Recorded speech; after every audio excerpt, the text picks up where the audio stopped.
একটা নতুন রান্না নিয়ে এসেছি। নতুন একটা রান্না মানে একটা নতুন মিষ্টি তৈরি করবো। মিষ্টিটা আগে নাম বলবো না, তো আমি প্রথমে গ্যাসটা জ্বালিয়ে নিচ্ছি। পাইপের একটা বসিয়ে দিলাম, জল দেবো যাতে এটা না লাগে। ছেঁকে দিচ্ছি আর 2 চামচি গুঁড়ো দুধ দিয়ে দেবো। তার আগে আমি দুটো জিনিস তৈরি করে নেবো। বানিয়ে নিই। এবার দেখুন একটুখানি ঘি দিয়ে দিচ্ছি 1 চামচি দেবো। এই তো হয়ে গেছে।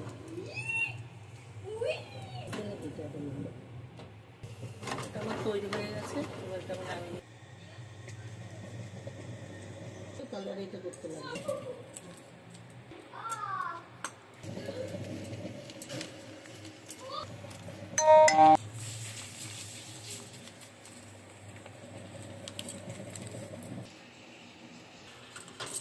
মালাই তৈরি করার জন্য এটা আমি আবার গলা বাটি তেল দিয়ে দিলাম। তার জন্য আমি আবার গলায় 1 বাটি দুধ দিয়ে দিলাম। দুধটা গরম হয়ে গেছে। আমি আর 2 চামচি মতো মালাইকারি করার জন্য আমি দুধ দিয়ে দিলাম, গুঁড়ো দুধ। মালাইটা আমার হয়ে গেছে। মালাইটা এবার আমি একটা বাটিতে ঢেলে নিচ্ছি। আমি একটা বাটিতে ঢেলে দিচ্ছি, রাখছি। জল দিয়ে দিচ্ছি। 1 কিলো মতন দুধ আছে। দুধটা আমি ঢেলে দিচ্ছি মিষ্টি তৈরি করা ছানা কাটার জন্য। বলক এসে গেছে, খুব একটা জাল দেবো না। এবার আমি দুধটা নামিয়ে নেব ছানা কাটার জন্য। দুধটা নামিয়ে আমি একটু সামান্য ঠান্ডা করে নেব। তারপর আমি 2 চামচি ভিনেগার আর জলপাইটা দিয়ে দেবো। দুধটা আমি ঠান্ডা করে দেবো। দুধটা প্রায় ঠান্ডা হয়ে এসছে। আমি এবার 2 চামচি ভিনেগার জলপাইটা দিয়ে দেবো। সকাল 7:30টার সময় গরুরা মানে দুধটা 1 ঘন্টার মধ্যে দেওয়া ছিল। টাটকা দুধ নিয়ে এসেছি। দেখি 3 পাত্রে একটু বেশি কতটা ছানা হয় দুধ। আমি ভিনেগার ছড়িয়ে দিচ্ছি।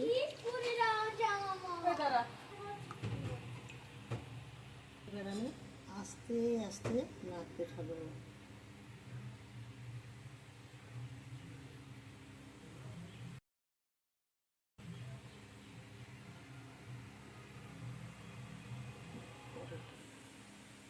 ছানাটা খুব সুন্দর কেটে গেছে। ছানাটা এবার আমি ছেঁকে নেব। ছানাটা আমি ছেঁকে নিচ্ছি।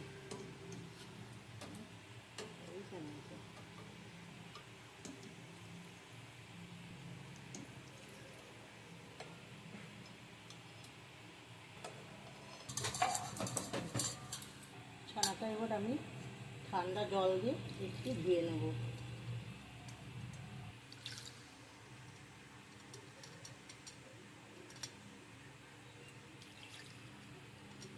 আমার ধোয়া হয়ে গেছে। এবার আমি একটা পরিষ্কার ন্যাকড়ায় ছানাটা আধা ঘন্টার মতন চাপে রেখে দেবো। ছানাটা এবার আমি পরিষ্কার একটা ন্যাকড়ায় ধুয়ে নিচ্ছি। ছানাটা আমি এটা ভালো করে জল দিয়ে নেব।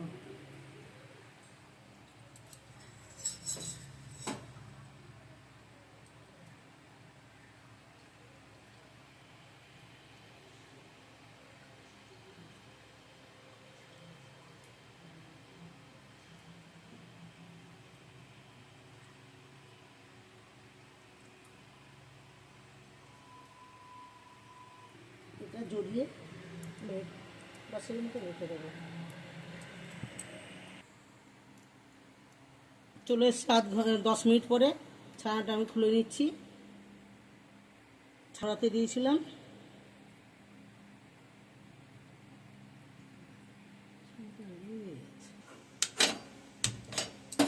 মানে 1 বাটির একটু কম চিনি দিচ্ছি। এতটা চিনি লাগবে। চিনি দিয়েছি, তার 3 ডবল জল দিচ্ছি। শেয়া হতে হতে এটাকে আমি মিষ্টিটা তৈরি করে নেবো। ময়দা দিচ্ছি। আমি ছানাটা ভালো করে মিক্স করে নেব। এইভাবে ছানাটা আমি ভালো করে ছানাটা আমার খুব ভালো করে মাখানো হয়ে গেছে। আগে যেটুকু দুধ এনেছিলাম খুব একটা বেশি ছানা হয়নি, মিষ্টিটা খুব কমই হবে। এই যে ছানাটা একদমই হয়েছে। এবার আমি মিষ্টিগুলো তৈরি করে নিই।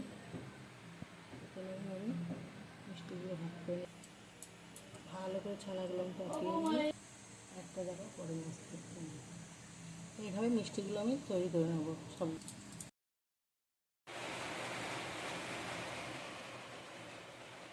দেখুন হয়ে গেছে। এবার এটা এদিকে আমার শিরাটাও হয়ে গেছে। শিরাটা তৈরি হয়ে গেছে। আমি 3টে এলাচ দিয়েছি মিষ্টির একটা ভালো ফ্লেভার আসার জন্য। শিরার মধ্যে আমি এক একটা করে মিষ্টি ছেড়ে দিচ্ছি। এইভাবে জ্বালাবো হালকা হিটে, চাপা দিয়ে রাখছি।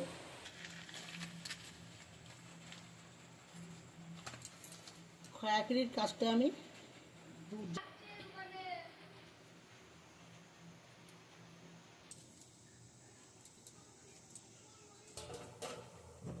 ও ঠিক আছে। এবার মিষ্টিগুলো আমি নামাবো এক একটা করে। হ্যাঁ, এই যে আগে যে করে রেখেছিলাম মালাইয়ের মধ্যে আমি এক একটা মিষ্টি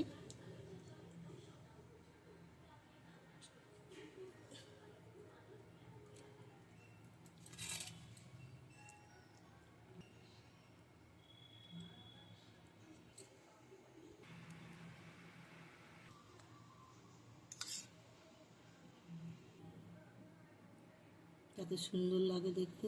মিষ্টিটা আমার তৈরি হয়ে গেছে।